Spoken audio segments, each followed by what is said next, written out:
Buenas tardes a todos y a todas.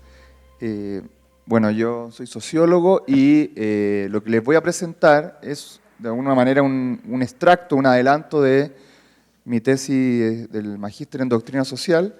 Entonces es un poco más, mucho más reducido que el trabajo completo y adaptado para este congreso, así que esperemos que no quede muy desarticulado y se pueda, además en el breve tiempo que tenemos, ojalá que se alcance a presentar bien la propuesta. Ya, bueno, en Chile el 18 de octubre de 2019 hubo una gran movilización que no se veía en muchos años y a lo mejor muchos de ustedes lo siguió a través de los medios de comunicación. Y a pesar de que la iglesia chilena y las distintas diócesis sacaron cerca de 20 cartas mencionando su preocupación, algunos principios, orientaciones, la iglesia no jugó un rol relevante en lo que fue ni de facilitador, ni fueron invitados obispos o sacerdotes o laicos comprometidos, no fueron invitados ni a los medios de comunicación ni a los debates que ocurrieron en torno, después de este estallido, siendo que en todos los medios de comunicación, desde los matinales, que antes era pura farándula, estaban los políticos todo el día ahí reflexionando un poco por qué había pasado esto, qué había llevado a este estallido y qué caminos de solución se veían. Pero la iglesia se mantuvo, a pesar de que intentó dar una palabra, no fue acogida, en parte por lo que veíamos también con la doctora Marta Lagos, ¿cierto?, el día de ayer, de esta baja de credibilidad en la confianza por el tema de los abusos. Y aún así, dentro de las discusiones de los primeros momentos del estallido, que fueron, se realizaron algunos encuentros llamados cabildos, donde la gente se juntaba a reflexionar un poco qué había pasado y qué se podía hacer. Una de las preguntas era cómo podemos avanzar en más justicia social. Esa era una de las preguntas que andaba rondando en distintos espacios y distintas miradas políticas. Luego los políticos lograron ponerse de acuerdo y firmaron un acuerdo por la paz social y la nueva constitución que dentro de sus objetivos tenía buscar la paz y la justicia social a través de un procedimiento inobjetablemente democrático. Entonces, nuevamente este concepto de justicia social era tomado y parecía ser un caminar para salir de esta crisis que se veía en ese momento. Entonces, mi pregunta un poco que detona toda esta reflexión es, viendo la relevancia que tomó este concepto en esos momentos, pero siendo la Iglesia un actor marginal para la discusión, ¿qué puede aportar este concepto de la DSI a la crisis social detonada en Chile y que sigue todavía sin resolverse? Porque tuvo un primer proceso, llamémoslo constituyente, pero que fue fracasado porque no terminó en una nueva constitución, sino que ese proyecto fue rechazado por distintos motivos que no abordaré ahora, y ahora se ha iniciado un segundo proceso constitucional que no sabemos en qué va a terminar, si finalmente tendremos una nueva constitución o también fracasará, no sabemos. Entonces, y simplemente desde el ver jugar actuar, decir dos cosas que entre algunos analistas tuvieron que ver un poco con esta crisis que se venía gestando hace largo años. El estallido fue explosivo, pero esto se venía desarrollando desde mucho tiempo atrás. Una de las cosas que llevó a este estallido, según los datos y los expertos, fue la contradicción entre crecimiento y desigualdad.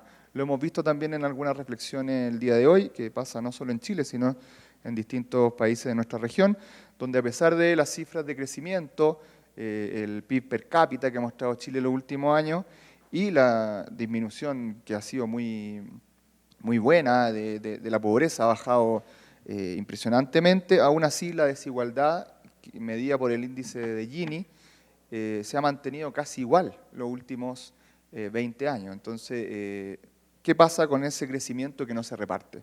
Esa es una de las cosas que, de hecho, salió un estudio del PNUD que se llamó Desiguales y que mostró esta desigualdad en distintos niveles, desde los apellidos, por ejemplo, como ciertos apellidos nunca logran llegar a cargos gerenciales y otros apellidos sí se repiten en ciertos colegios de élite. Entonces también la desigualdad se muestra desde cifras de pobreza como también en oportunidades y espacios. Los obispos chilenos, el 2012, desde el Comité Permanente, sacaron una carta que se llamaba Humanizar y Compartir con Equidad el Desarrollo de Chile. Antes del estallido ya decían ellos que la tarea central de los gobiernos parece ser el crecimiento financiero y productivo para llegar al tan anhelado desarrollo.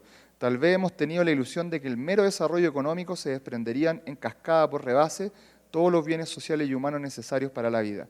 Hoy escandalosamente hay en nuestro país muchos que trabajan y sin embargo son pobres. Otra situación que estuvo muy ligada a lo anterior fue el malestar y sensación de abuso.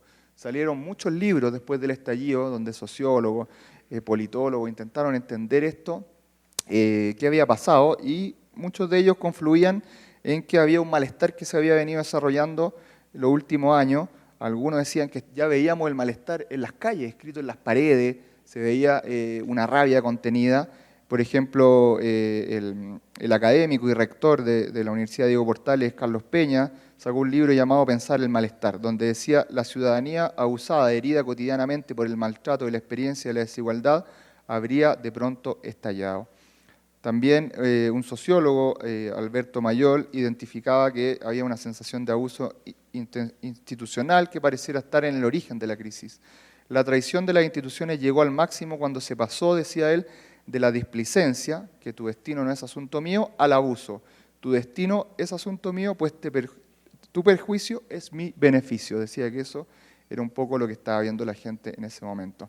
Bueno, hay un concepto de la doctrina social que es muy propio, a diferencia de solidaridad, que no es un concepto que haya surgido en la tradición católica, lo hemos tomado, pero la justicia social, si uno busca en los textos más antiguos, puede encontrar el texto Ensayo teórico de derecho natural, apoyado en los hechos, del jesuita Luigi Taparelli, que es el primero que menciona este concepto de la justicia social, que intenta de alguna manera vincular la justicia distributiva con otros tipos de justicia y que alguno podría decir es una justicia que responde a las estructuras sociales, a diferencia de la justicia individual o la justicia que tiene que ver con el derecho, y por lo mismo es difícil no tiene una pena, como sí lo tiene la injusticia cuando uno comete un delito. Cuando hay injusticia social no hay una pena tal vez que la ley vaya a hacer cumplir, pero sí hay una pena que pudiésemos llamar moral.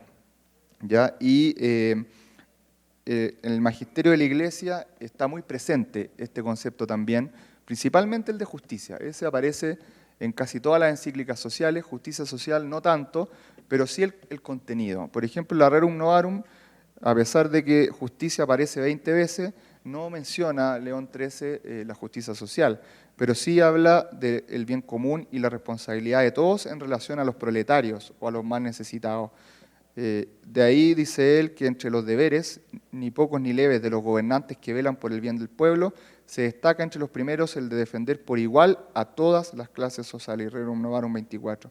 Donde sí se menciona la justicia social por primera vez en una encíclica es la 40º Ano de Pío XI en 1931. Al hablar sobre la riqueza y el trabajo, la encíclica plantea este concepto como principio regulador de la justa distribución. No nos detendremos ahora, pero ahí él da 3 criterios muy lúcidos de cómo definir este justo salario, y criticará el sistema donde dice él, hay gravísimos trastornos que acarrea cuando hay una enorme diferencia entre unos pocos cargados de fabulosas riquezas y la incontable multitud de los necesitados, 40º Ano 58. En este mismo sentido, verá el salario como uno de sus instrumentos principales, por lo que mencionará el concepto de salario justo, como ya mencionaba yo, pero inspirado también en la Rerum Novarum. Así planteará que los principios que debieran regir la economía son la justicia social y la caridad social. La justicia social debe permear a las instituciones públicas y a la vida social para constituir un orden social y jurídico con que quede informada toda la economía. La segunda, que es la caridad social, debe ser el alma de este orden, cuya eficaz tutela y defensa debe ser atendida por la autoridad pública. Así la justicia social aplica no solo al campo económico, sino también al político, quien es responsable de definir un orden recto en el cual se encuadre la economía. Concilio Vaticano II también tuvo presente el concepto de justicia social, tomando desde la antropología cristiana cómo las personas, al haber sido creadas a imagen de Dios, poseen la misma naturaleza. Dice el concilio, en la Gaudium et Spes, resulta escandaloso el hecho de las excesivas desigualdades económicas y sociales que se dan entre los miembros y los pueblos de una misma familia humana. Son contrarias a la justicia social. Bueno, hay un sinfín de otras menciones en las encíclicas que no alcanzaremos a profundizar porque ya me quedan solo 2 minutos, así que paso ya al actuar o a las conclusiones. 2 puntos, hay más que yo encontré, pero ahora solo me voy a detener en 2 puntos de encuentro y desafíos que la justicia social puede aportar al Chile post-estallido. Uno tiene que ver con la justicia social y la distribución equitativa de los bienes. ¿Es posible superar la desigualdad? Una de las contradicciones del desarrollo es este que ya yo había mencionado, y el concepto que propone la DSI desafía a buscar superar esta contradicción, como lo dice San Alberto Hurtado, un santo muy importante para los chilenos, quien hizo famosa la frase: la caridad comienza donde termina la justicia. En línea con la DSI planteó que la justicia social pone a los hombres en un pie de absoluta igualdad, que no es otra que la dignidad de persona humana en tanto somos iguales como hijos e hijas de Dios. Esto puede complementarse con la dura crítica de la mirada cristiana a la acumulación de las riquezas que no se comparten, que están en muchos evangelios y en textos de los profetas, cuando notoriamente hay personas que no tienen lo necesario para vivir. Así, para los católicos no se requiere de una ley o de impuestos que redistribuyan a los más necesitados, sino que es un deber moral y por ende un camino de salvación, como lo dice Mateo 25, el compartir las riquezas cuando se ha llegado a un cierto nivel de acumulación y en tanto existan lázaros que viven de lo que les cae de la mesa. Más aún, desde la DSI, el recto orden social requiere de ciertos mínimos de equidad e igualdad. Por ello, la libertad económica no puede ser más importante que las anteriores. Muchos textos de la doctrina social lo dicen, donde los salarios son una herramienta importante de reconocimiento del aporte a la sociedad de los distintos trabajos, pero al mismo tiempo, si su cuantía es definida con criterios de justicia, pueden además aportar a la disminución de las brechas de desigualdad. El otro punto que está en el profeta Isaías, dice en la Biblia, Isaías 32:17, el producto de la justicia será la paz. Esto ha sido interpretado en un sentido amplio por la DSI, dado que se entiende por una parte como el respeto del equilibrio de todas las dimensiones de la persona humana y que responde a la ley eterna del Creador. Pero también la construcción de la paz se vincula directamente con el logro de un desarrollo integral de los individuos y también de los pueblos, para los que es clave la defensa y promoción de los derechos humanos. Compendio de la DSI 494. En este sentido, más allá del temor de algunos pontífices respecto al flagelo de la guerra, se suma en nuestros tiempos la pérdida de la paz social interna en nuestros países, donde por manifestaciones sociales hemos visto que sin llegar a una guerra civil sí se generan desórdenes importantes y situaciones complejas de violencia que desequilibran política y económicamente a los países y afectan seriamente la vida de las personas, como se ha visto también en distintas latitudes en las últimas décadas, como la primavera árabe y otros espacios. Así lo sucedido en Chile a partir del 18 de octubre, ya lo habían visto los obispos chilenos, ya advirtieron que algo así podría pasar si se seguía con las desigualdades escandalosas. Surge así también un tercer... es interesante, ya para terminar, finalizar este punto con una reflexión que realizan los académicos Verdugo y Arellano al reflexionar sobre la desigualdad a la luz de la Conferencia de Medellín. Dicen ellos, con esto termino, desde el punto de vista paradigmático, entonces la paz es comprendida como un fenómeno condicionado.